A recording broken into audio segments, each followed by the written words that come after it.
So the Social Security Trustees Report, or the Social Security Trust Fund annual report, was released Friday night, March 31st, kind of at the end of the day. And a bunch of headlines came out. Many of you saw them.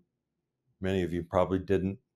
But the general theme of the thing is, let's see, CNBC, Social Security Trust Fund depletion date moves 1 year earlier to 2034, Treasury says. CNN, Social Security will not be able to pay full benefits in 2034 if Congress doesn't act. USA Today, Social Security benefits at risk. New reports say reserves to run out a year earlier than projected. And the Wall Street Journal, Social Security reserves projected to run out earlier than expected. These were all out in the evening, okay? And my sense is the people that wrote these did not read the report, okay? They just listened to, or they read some other article, or they skimmed it, or they just listened to other people reporting on it, and they're just kind of spitting out the same stuff. And where this leaves people is thinking, oh my gosh, Social Security is not going to be there when I need it. So I want to bring Tom on, and I want to really to talk about why we're doing this video today. Yeah, and so the reason that we're doing this video today is when you file, or you and your spouse file for Social Security, is one of the biggest decisions that you're going to make in retirement. And we want to get that right. And so we want to make that decision based on facts and not just the headlines. And so really we want to do this show to walk through the facts and really position it and sort of give you our take on how we approach this in our practice, and then how we advise clients, because we don't want to make decisions out of fear or based off emotion, based off the headlines. Sure. And let's bring up the show notes, Tom, and let's just go over, because we've put in the show notes, there's a click where you can actually read the whole Social Security Trustees Report. I'm not suggesting you do that. I read it. Tom read it. We're just putting it there in case you really want to find where we got all the information we're going to be presenting you today. Yeah. And so these show notes, you can find them in the link below our video. They're also on our website. We're not going to go through the whole report. It's about 270 pages long. So if you want to go through it, it's there. I will point to one particular page. It's the 14th page of the PDF in the show notes. This is what's on the board. So we'll get more detail when we get to the board here. But this is where we got the numbers that are on the board. I'll blow that up a little bit. Again, this is sort of the, in summary, money coming in, money going out. But we'll go back to the board and we'll walk through what's on this page. Okay, so what I want to talk about here is really, of the 270-page report, the first 27 pages are facts, and the other 200 and some pages that follow are projections. And the facts are produced by CPAs and accountants with the government that supports the Social Security trustees, and they're just showing what happened in 2022 with the whole economics of the whole Social Security, payments that went out, funding, taxes collected, that sort of thing. And that's what I'm going to mostly be going over today. Now, the rest of the report, that was produced by actuaries, okay? And actuaries, I mean, I go through a lot, some people don't even know what an actuary is, but an actuary is a professional statistics person, okay, who predicts the future, essentially. And they're looking at how long people live, how long they're going to have to make Social Security payments. And that's one of the biggest factors. How many people are working age, and paying taxes, how many people are retirement age and collected. So the actuaries have predicted all these things into the future, and that's where they led to the headlines, okay? And we're not going to get into so much the projections of where we're going today, is we're going to just go over the facts and try to get you to understand a little bit what's better going on with Social Security. And I'm going to say something right here at the beginning, is this is the best government program that we have going for the federal government. I mean, I want to show you, there is a trust fund. And the trust fund started the year of 2022, or it ended the year of 2021, with almost $3 trillion in there, okay? So $3 trillion, I put all the zeros on there because I want you to understand that the national debt is somewhere between 30 trillion and 35 trillion. Okay, that's the number. And the Social Security Trust Fund is about 7-8% of, they're the bond holders. Okay, so the federal government, which is the Social Security system, owns about 7 to 8% of the national debt. Okay, and I mean, just to show you the size of that, and that's money that's been accumulated and put aside over the years so that it sits there to guarantee the future Social Security payments. So that's where it ended the year of 2021. It began the year of 2022. And then at 12/31/2022, so the end of last year, this is the number that we ended with. So what happened is we dipped into the trust fund to the tune of $22 billion. Okay. And that number is actually small relative to the size of the whole trust fund. It's less than 1%. And so what I want to state is that's a problem, and we need to deal with it, because what we're doing is we're spending our future here. Okay. As that trust fund is there to guarantee these Social Security payments for the rest of our lives and the rest of our kids' lives. And so the fact that we dipped into it is a problem.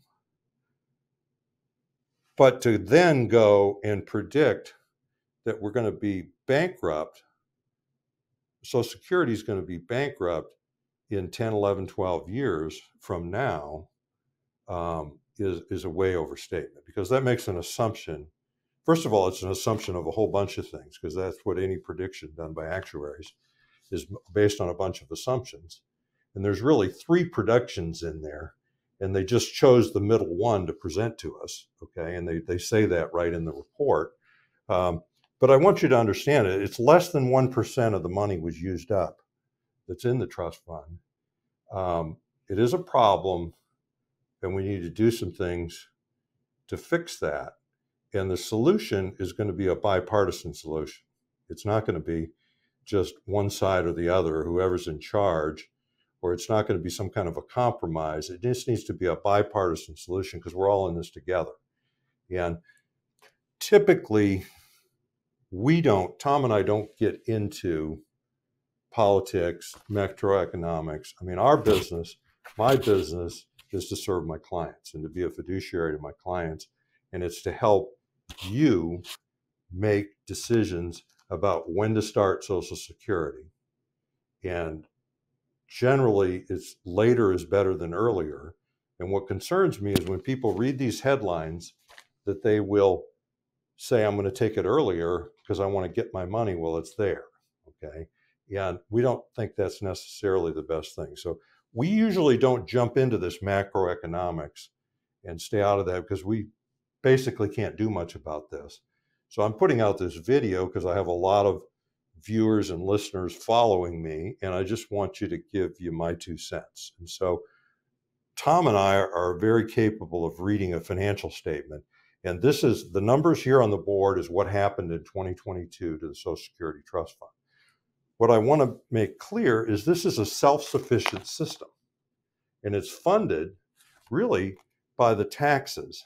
Is during 2022, all of you watching, if you're still working, and all the people in America that have a job and collect a paycheck, you paid in 6.2% of your paycheck during 2022, and then your employer matched that at 6.2%. So 12.4% of what you made up to $147,000 in 2022 went straight into the Social Security system. And to the tune of that is over $1 trillion. It's about 40% of the trust fund. It's also, if you go down here to the total Social Security checks, it was almost enough to pay out all the Social Security checks. So you look into that, it's just money in these payroll taxes, money out in Social Security checks, and there's a deficit. And I'm going to show you how that worked as well. So the income for 2022 was 1.2 trillion. The payroll tax income was 1.1 trillion. We also made interest. The trust fund makes interest on all those bonds that it owns. And the interest was total of 2.4%, or $66 billion. And you say, well, that's not much money to be making. Well, if you just look at government bonds historically over the last several years, that's about what you got. Now, that number, as that bond portfolio starts turning over with the recent interest rates in the future, this is going to start to go up. Now, the taxes on Social Security, so a lot of people are surprised to find out that if you make enough money and you have enough other income, you have to pay taxes on your benefits. So, and when you pay taxes on your Social Security check, that money goes right back into the system. So there was $48 billion of taxes collected, income taxes, but that goes into the trust fund. So it's like they send a well-to-do person a Social Security check, and then they send the well-to-do person sends some taxes right back. That money is channeled into the Social Security system. So the total expenses for 2022, oh, wait a minute, this was the total of the income. Now the total expenses was the $1.2 trillion. Even me, I get a little shaky when I start looking at these numbers, but so what was the money? Most of that went out in Social Security checks, okay? 1.2, so the biggest expense that the Social Security system has is actually paying the checks. Now, Social Security pays its own administrative expenses. So there was $6.7 billion taken out of the Social Security system to pay all the people who work for Social Security. All the local offices around the country, all the big bureaucracy in Washington, D.C., all of that, all the expenses, all the mailing, all the sending of the checks, all of that is charged to the Social Security system. So I think most government agencies don't have an accounting for their expenses. And then you've got the railroad retirement, and we're not going to get off track on that today, but there was expense of paying out for people that are retired that work for the railroad, 5.5 trillion. And then you put all that in the system, there was $22 billion taken out of the trust fund. So we're pulling money out of this large treasure chest that's there to pay future checks. That's the problem. And then when you project this into the future, like the actuaries did, and you do nothing, we could have a problem. We do have a problem in 10, 11, 12 years. But what I'm going to say here as an American, as a bipartisan, this is a bipartisan solution. This isn't, we all have an interest in protecting. I want to bring Tom on. Tom, what was the number of people that live solely off their Social Security check? Yeah, so when we look at, and there's been plenty of studies that have shown this, but it's about 40% of seniors, their only source of income is Social Security. That's it. And so to think that nothing is going to be done, that we're just going to let this program go to 2034, run out of money, and then we just cut benefits, I think is a very unlikely scenario, because that's just going to leave a huge portion of our senior population with not enough income to live. And so they're going to do something. Clearly, there is a problem here. It's not that we can ignore it, but I think to make our decisions or make your decisions based off of this and take it early and permanently reduce your check out of fear that it won't be there, I think is not the wisest choice. And so, we want to, again, when we're filing decisions, we want to look at your personal situation. And there are times we recommend people take it early, but more times than not, we're recommending them to delay it. It's sort of the best source of income you have in retirement from a tax standpoint, from inflation protection standpoint, from a longevity. I mean, there's a lot of real benefits to Social Security. So we want to get this decision right. Another thing I want to point out is when we compare this report, the 2022 report, to the 2021 report, and we don't have this in the show notes, but in 2021, they pulled out $56 billion from the trust fund, whereas in 2022, we only pulled out $22 billion. So that number actually decreased this past year than it was in the earlier year. Now, again, the projections, we're not going to get into, or suggesting they're wrong. The projections are wrong. But again, I think the headlines can be very alarming, and it leads people down a bad decision path. And so, and we'll get into this in a second. I think there are solutions, there are things they could do. I think it's much more likely to impact someone my age than Hans's age, or a lot of our viewers. If you're at a point where you're filing for benefits or thinking about filing for benefits, it's very unlikely they're going to affect your check, is my opinion. Okay, so we're going to take a look here at the bottom of the board now. We're going to look at, why do I have 1983? 1983 was the last time we fixed Social Security, okay? 40 years ago. And what really happened is, this was a bipartisan solution. Tip O'Neill and Ronald Reagan made a deal. This is going to take, and to fix this, it's going to take all of us coming together and just doing a fix. And the fix is not necessarily going to be any more painful than it was 40 years ago. And it's probably going to be similar to what we did 40 years ago, this bipartisan solution. So let's look at what happened in 1983. Or in 1983, I was 25 years old, okay? And looking on my Social Security statement, I made more than $36,400. So I paid the maximum Social Security, and the rate at that time was just a little over 4%, came out of every one of my paychecks, and then my employer matched it at 4%, okay? And so the retirement age was 65 then.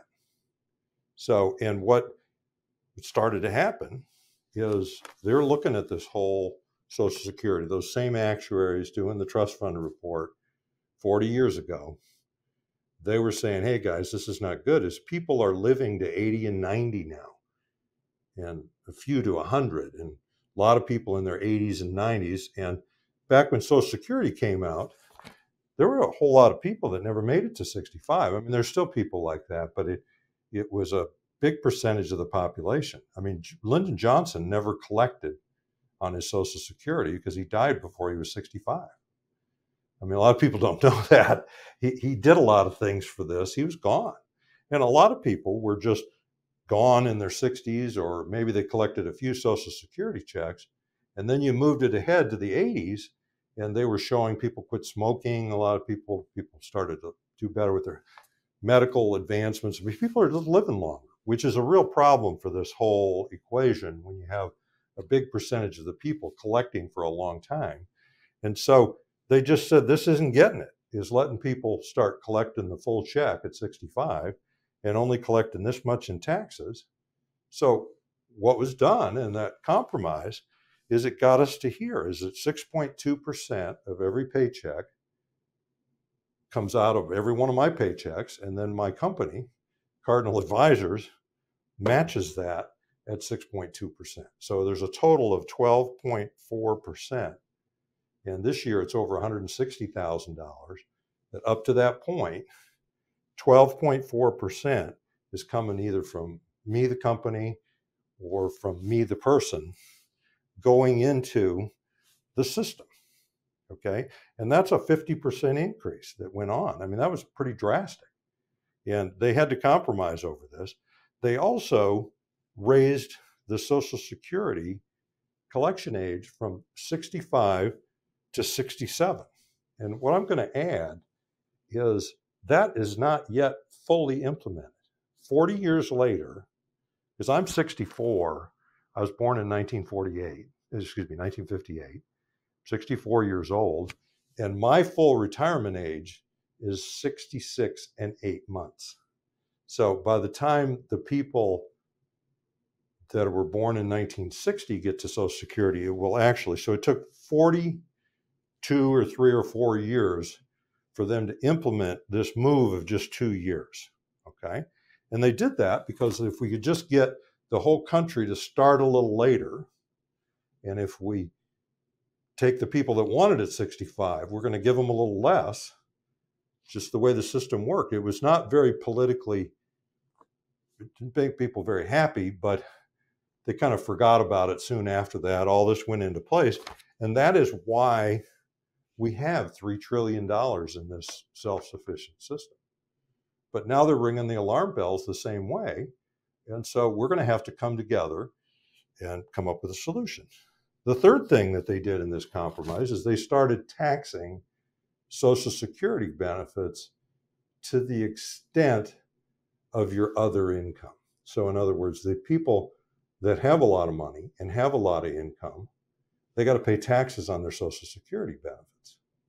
And the effect of that 40 years later is there's $48 billion of taxes paid into the system by people that have other income, substantial other income, paying into the system. Now, I'm not trying to get you to like all of this today. That's not my job. I'm just wanting to get you to understand it, and then to understand what we have to be rational and come up with a solution. And so what I would propose is we do some changes in the payroll tax. We would do some changes, and we consider, again, raising the age. I mean, you know, my dad retired doing the same thing I do at like 58. I'm 64.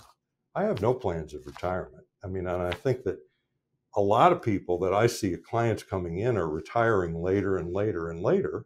And so this really isn't a problem for me now. When I look back when I was 25 years old, I was aware of this because I'm in this business. I was a young person then. I didn't like any of this stuff, but, you know, I mean, I've been paying this Social Security.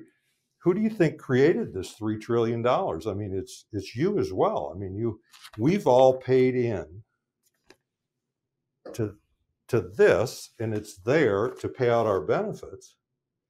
But we've also got to keep that payroll tax rolling in because it goes directly into benefits.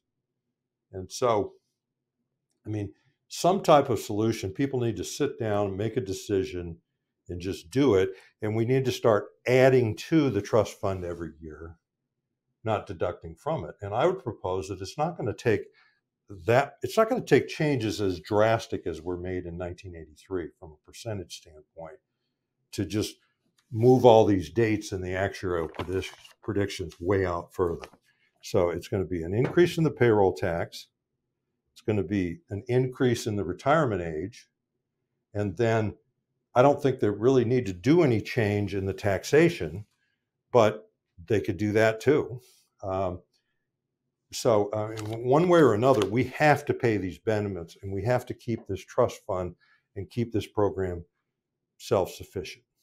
So what I want to do is I want to bring Tom on, and I want to talk just about of the 7 worries, because we're only doing this because my business is not this macroeconomic stuff. I'm not going up on Capitol Hill and, you know, and preaching to them about what they ought to do and what they shouldn't do. I maybe as a citizen I get involved, but my biggest interest in all of this is I'm a fiduciary to the people that hire me to do financial planning and retirement planning. So is Tom. And so these are the 7 subjects, the 7 issues. When we do a financial plan for you, we're going to cover all 7 of these things and have them all working together. And Social Security is the first one of them. So we talked about that today. We talked about income, and we talked about taxes. So with that, I'm Hans Scheil. And I'm Tom Griffith. And we thank you for listening. Thank you.